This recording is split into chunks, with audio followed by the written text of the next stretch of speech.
Good evening for Ryan's Racing Lounge for the Ryan's Racing Lounge YouTube series, episode 2. Enjoying some cold Bud Light. I want to thank them for all their appreciation and help. I want to thank Scott's Roll the Wheels.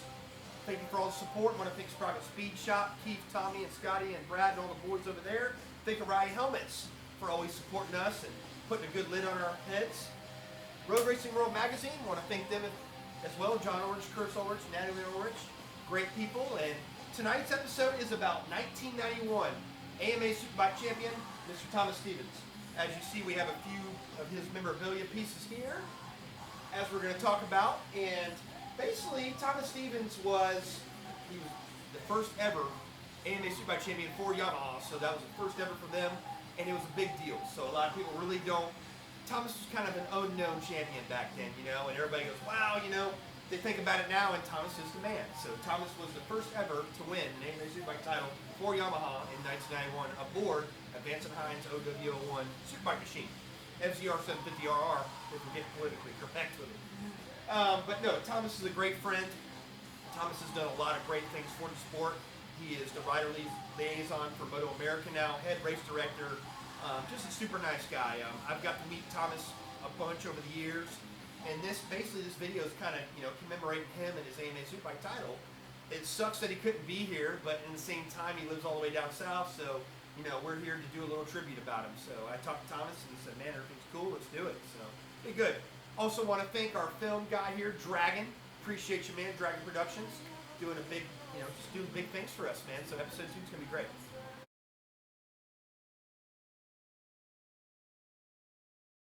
But back to the whole Thomas Stevens story.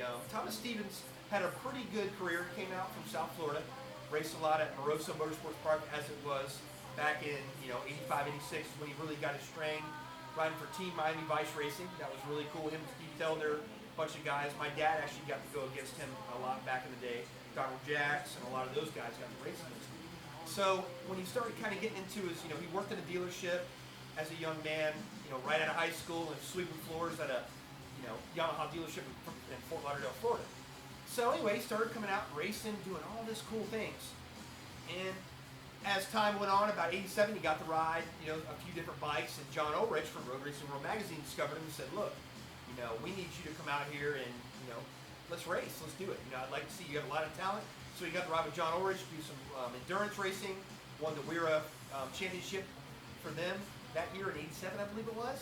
88, he gets a call from King Kenny Roberts. He says, look, we want you to ride for our 250 team. So, as you see under here, got to ride for Viceroy Yamaha and Nordica and all of those great people for 2 seasons in AMA 250.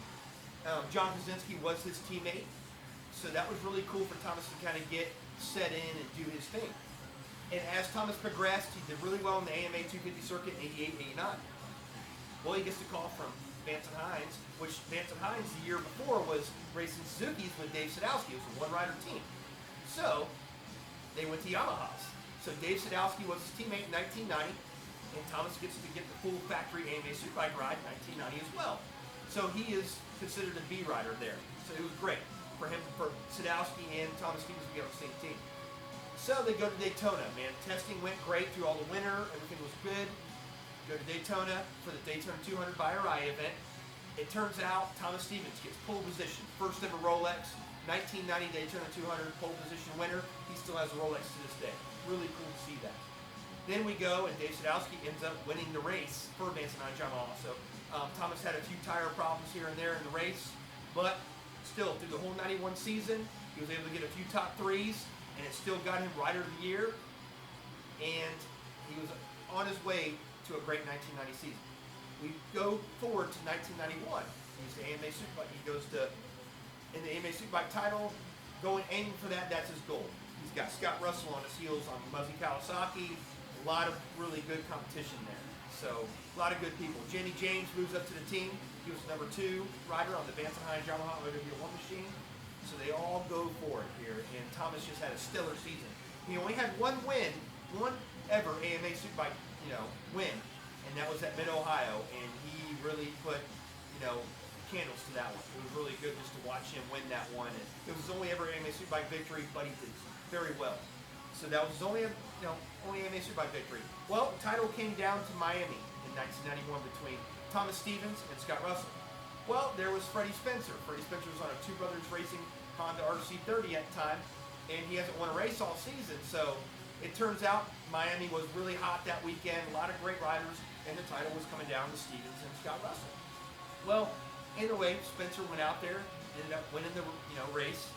Thomas Stevens, I believe, ended up getting third. Russell was second, but it still was enough points for Thomas Stevens to be Yamaha's first ever AMA Superbike champion. So it's just a really commemorative thing. Yamaha has given him a lot of tools, and just the cool thing about it was he was their first ever AMA Superbike champion.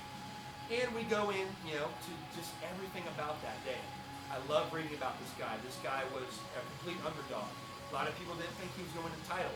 So yeah, when people talk about Thomas Stevens, they a lot of times sometimes forget he was a 1991 AMA Superbike title winner.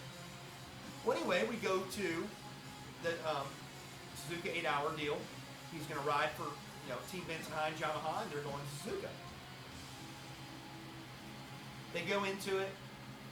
Him and Terry Vance are talking some numbers. Said, look, I need to have this to race the Suzuka 8-hour deal. Okay, cool. We can do this. Well, they're about $10,000 short on the deal here. So Thomas and Jamie James are like, look, we want to ride for you guys, but we're $10,000 short here.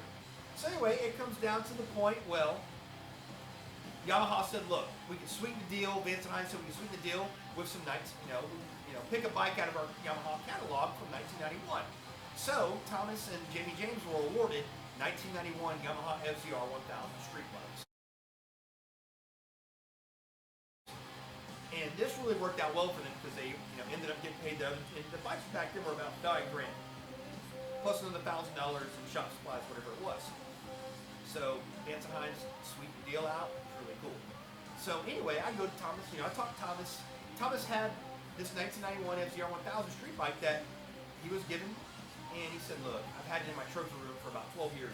I talked to him in early 2018. We started talking about it a little bit, and I said, "Look, Thomas, I'd really like to have that bike." He's like, "Oh yeah, it's a really nice bike, And I really haven't done much with it, but at the same time, it belongs to a good home." I said, "Well, if you're ever, willing to part with it, let me know."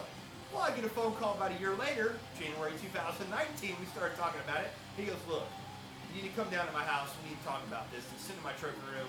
I've got a lot of other things I'm doing, and it just needs a good home. I'd be willing to, part with it to you." So anyway, I make a 3-hour trip from here to Sanibel Island and go see Mr. Thomas Stevens. And, this is like me, I'm a childhood hero. I get to go see the man's place. We go in there, and it's just a shrine of trophies and memorabilia and whatnot. Really neat to see. And there it was, the 1991 FZR 1000 street bike. It's only got 12,000 at the time, 458 original miles. Thomas had all the paperwork to it, documentation. So we just started talking about the bike a little bit, and he said, "Look, look, I know we discussed a number here, but just see your hand, man." We did a handshake. He goes, "The bike's yours. Enjoy it. I want it to be at Roadracing."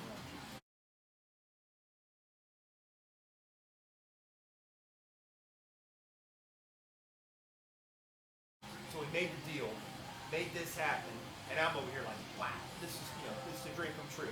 So I got to spend some time with a childhood hero of mine. I've got a good piece of history here at Ryan's Racing Lounge with this motorcycle, and it's just been nothing but spectacular. So just really cool to have this machine, and as you see in some of the pictures we're doing here on the YouTube page, and it was just a really great day. So I've had the bike now for about 3 or 4 months, and just one of those bikes that you just can't complain about having. It's a piece of history. It's all original bone stock, and I always told Thomas, if you come visit Orlando, you can come see the bike anytime, right up to Ace Cafe with me. Really cool times, Dragon. Really good times. It's also nice to get exposed to his memorabilia garage and to his, because not everybody gets to experience that and going in his, exactly. place there. Yeah, it was really cool to see his collection, and he hasn't seen my collection up close yet. He's seen lots of pictures of it, and as for a lot of other racers, and it's really neat to, keep a lot of this heritage. I tell him, it was funny, I, messaged him a few weeks ago, "Man, my Ace having a few cold beers, Ace Cafe in Orlando." He's like, "Man, you take that thing deals gab." I was like, "I know, but I just enjoy riding the bike nights and bike shows. I'm not really pushing it too hard. The bike is super nice."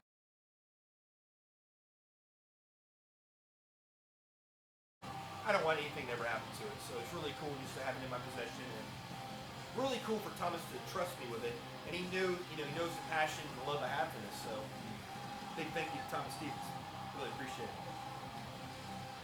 Just always a good time with that guy.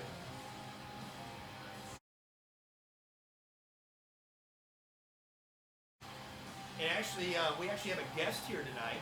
Billy Pedro is in the house.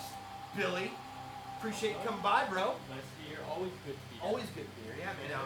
Billy and me have been talking for quite a few years now, and Billy's just always been a huge supporter of the lounge. I met him at Daytona. He's like, man, me and Bob and Dustin Abgar, a lot of these guys have really just followed the page. And so when I got to meet Billy, Billy's as insane as me. We both live and breathe this stuff every day. And he saw my collection, and he's like, oh my God, there's so much stuff here. And the stories he has with a lot of different riders. Well, what I really wanted to have Billy wanted to come over tonight. I told him, I said, look, we're filming this thing for YouTube, man. It's our second episode. You need to be here. So Billy showed up, and he is going to be our guest here. What's really cool about the story that we're talking about with Thomas tonight is Billy was at Road Atlanta. Me and him were both there for the Moto America the first race of the season. As always, we're always there hanging out, drinking beer, talking bikes, chasing the women. It's all good, So we're over here talking, and anyway, he was helping out a racer. What was the racer's name? Tafiq Khalil. Okay, tell the camera here. So Tafiq Khalil is number 808, and I was helping out Tafiq, or TK, everyone knows him by, first weekend of Moto America for Superstock. And at the time, Thomas Stevens was the advocate for the Superstock riders. Tafiq, let's just say he was 0.9 of a second getting to the show. For making the grid. Yeah, so I went, being his mechanic, and I went to go to the rider's advocate, which is Thomas Stevens, to, hey, basically plead my case with Thomas. And Thomas goes, hey, you know what, I'll review it, and I'll come find you, and I'll tell you yay or nay. So several hours pass, and I'm walking back to the pit, and all of a sudden, Thomas Stevens comes up to me and goes, hey, the rider's in, good to go. And I go, it's funny, I gotta confirm something with you. You and I share a mutual friend, Ryan Ross. And you gotta tell me about the FZR 1000 story. And because he just told me a few weeks ago that how he got the bike. And I'm like, really? Because I used to watch Thomas when I was in my dorm room. I told this to Thomas. Oh yeah. When I was in college, I used to watch him from the Yamaha days even up to the Suzuki days. And it's probably why today, I ride Suzuki. In the early days, if anyone knows me, I used to ride a Yamaha. Hard to believe, back in my first early days of racing, I rode a Yamaha. And right now, I'm in the Suzuki, manufacturer riding an SB 650. So that was my Thomas Stevens story, and then I got it all confirmed that it was the bike. Yeah, it was the bike, and I was like, what? I told Thomas, like, I actually saw the bike in Ryan's lounge, and I was just elated and flabbergasted that it was here. Because the whole story about it was just hearing about it from Ryan just brought me memories of back in the old AMA days of like all these greats, like Thomas Stevens. And that was just really good stuff. Yeah, really good stuff. And and another thing with the bike is when we got the bike, it was in really good shape. But the problem was carbs have not been, they weren't clean for a while.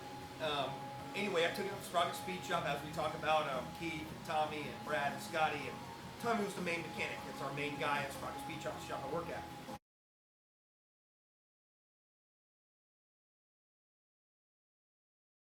So I told Tommy, I said, look, man, I really want to bring this thing back to life. It needs new tires.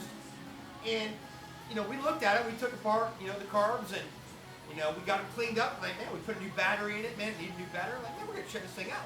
We go to start the damn thing, and the thing's like a sprinkler system.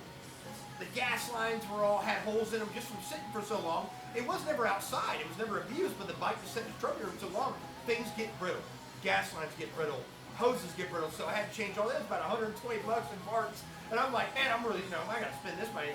Anyway, I messed with Thomas. I told him, I said, man, carbs are leaking. He goes, well, what do you expect, Ryan? The bike's been sitting for 8 or 9 years, 10 years, not running. Take care of it. Make it happen. I said, no problem, sir. I got it. So anyway, I spent the money, and Ended up putting some new Dunlop GPR 300 tires on it. Brakes were already in great shape. So the bike is in, you know, awesome condition.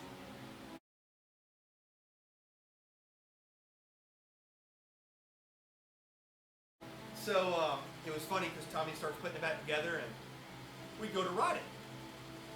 And everything's, you know, pretty good. It's idling a little high, so we had to get the carburetors adjusted. Got everything adjusted, it had an air leak.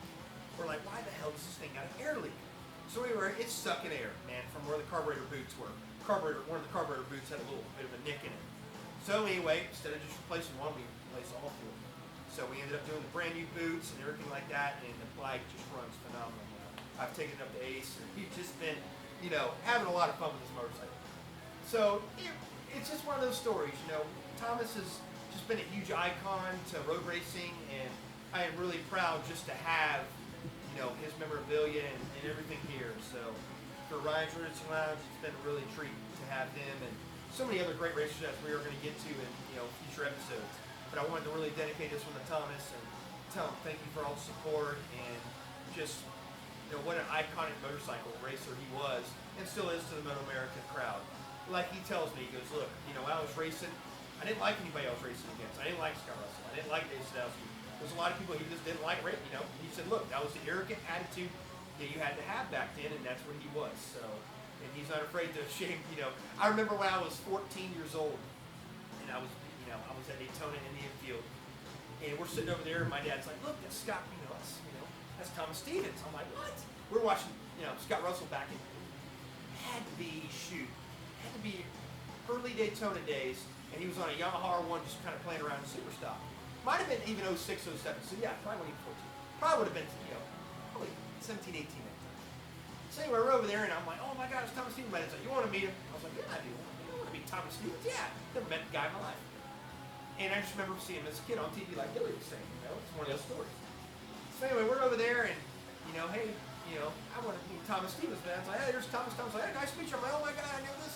I'm Mr. Encyclopedia. I know this, and this about your career. And he was like, wow, man, you know a lot about me. He goes, yeah, I don't want to, you know, go back to my old days where everybody, you know, I was, you know, you don't mind if I brag, do you?